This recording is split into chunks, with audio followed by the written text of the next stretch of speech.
Merhaba arkadaşlar, benim adım Rümeysa. Bugün tek sıvı sabun ile slime yapacağız. Sıvı sabunlar 2 lira her yerde arkadaşlar. Şimdi arkadaşlar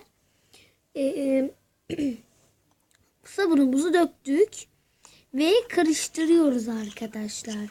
Şu şekilde bir karıştırma edilebiliyor.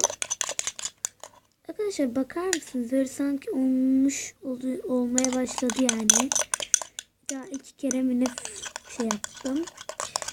Karıştırdım. Bu bizim sabunla slime oluyor. Daha o gün yaptım arkadaşlar.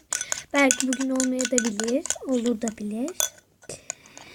Bence bu olacak gerçekten arkadaşlar. Benim için böyle de oldu. Herhalde bazılarınız bence videonun sonuna getirtebilir. Çünkü belki olmuyor diye boşuna izlemeyeyim diye sonuna getirebilir. Arkadaşlar. Bence bu olmayacak herhalde. Bana öyle geliyor. Bilmiyorum arkadaşlar. Ne olacaksa olacak artık. Ya olacak ya olmayacak. Ya olmayacak ya da olacak. İnşallah buradan dua ediyorum. İnşallah olur arkadaşlar. Bakar mısınız arkadaşlar? Şu şekilde bir slime. Arkadaşlar. Bence bu oluşa geçmiş. Bak arkadaşlar çok fena toplanıyor. Bu oluşa geçmiş arkadaşlar. Bu olur.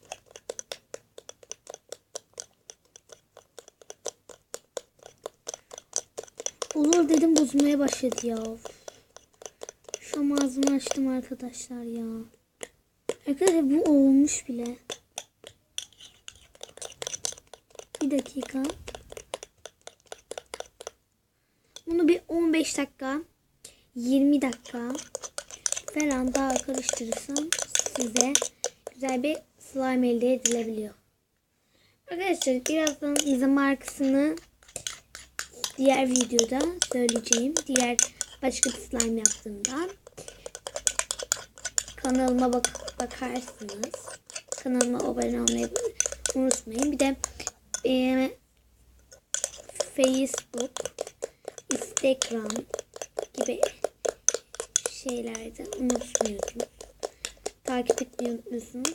Adım Rümeysa. Adı güzel, yeşil adı güzel. İkimiz kardeşiz bu arada. O video atıyor, ben video atıyorum.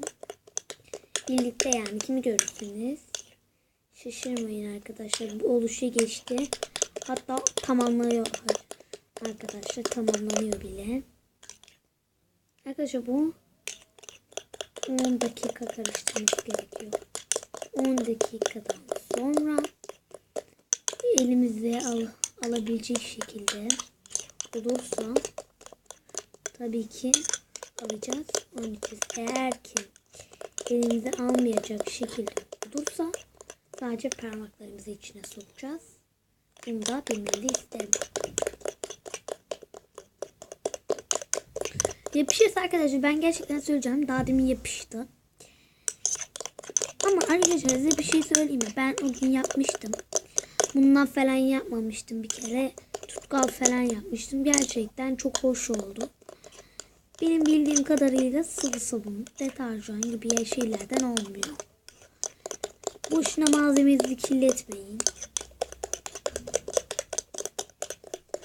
Olursa ben herkese 2,5 alacağım. Herkese de atmazsam neyim? Herkese alacağım arkadaşlar. Bütün yorumlarıma yazanlara, bütün isteyenlere ve bütün beğenenlere alacağım. Beğenenler altına yazsın ki arkadaşlar. Bana yapabilir misin? Beğensin, bir de bana desin ki bana yapabilir misin? Desin, yeter bana. Ben arayacağım onları, konuşacağım ve ayarlayacağım. Tamam arkadaşlar.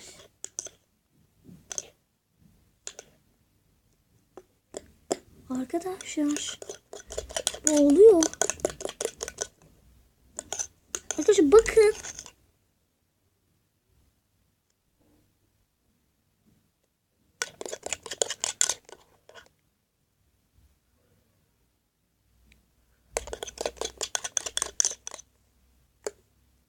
Bizim sabun böyle değil.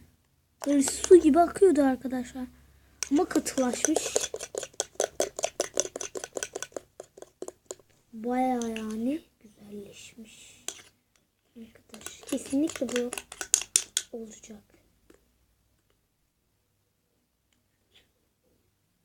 Arkadaşlar yapanlar çok fazla olmazsa ümitsizliğe kapanmayın. Bu olursa ben size yapacağım. Sadece yazın ki Rümeysa abla bana bunu yapabilir misin? Bu kadar yeter arkadaşlar. Eğer benden büyükler olursa Rümeysa abla demenize gerek yok. Ama küçükler lütfen Rümeysa abla demesi gerekiyor. Yoksa yapmayacağım. Kaç yaşındayım soruyorsunuz değil mi? Söylemek istiyorum o yüzden. Ben 13 yaşındayım arkadaşlar. 13 yaşındayım. Benden küçük olanlar 10 yaşında olanlar. 7'ye gidiyorum arkadaşlar. 7. sınıfa. Diğer sene inşallah 8'e geçeceğim. Boyum kısa değil arkadaşlar. Oturunca öyle görünüyor. Gerçekten boyum bayağı uzun. Yani 7'ye giden çocuklar ne kadar uzunsa ve ne kadar boyu ortaysa bu şekildeyim arkadaşlar. Bizim slime'ımız hazır. Ama oynanacak bir şekilde değil. Tabii ki. Burada elimi de sokamayacağım arkadaşlar. Bir kere sokmak istiyorum sizin hatırınız için. Arkadaşlar bak şu şekil şu kadar yapışıyor. Bakın bak. Temiz elimi görüyor musunuz? Şimdi kirlenecek. Çok fazla değil de. Bu kadar. Bu kadar şekillikte yapışıyor. Ama onun köpüğünü çektikçe eminim ki normal haline dönmesini istiyorum. Arkadaşlar çok teşekkür ederim herkese, bütün beni izleyenlere. Buradan kokuluk öpücüklerimi yolluyorum gerçekten. Ben beğendim slime'ı. Fazla yapışmıyor o kadar da. Abartacak bir şekilde değil. Arkadaşlar çok fazla da yapışmıyor. Arkadaşlar normal bir şekilde yapışıyor. Şu kadar falan yapışıyor. Elinde böyle aldığınız bıçak yaptığında bu kadar yapışıyor arkadaşlar. Söylüyorum. Bana göre az arkadaşlar. Çok az yapışıyor gerçekten de. Ben slime'ımı çok beğendim. Ama bu şekilde bir slime'ınız olmasını isterseniz tabii ki arkadaşlar yorumlara yazabilirsiniz. Ben size yapacağım. Ama 5 lira. Arkadaşlar 5 liranızı alırım.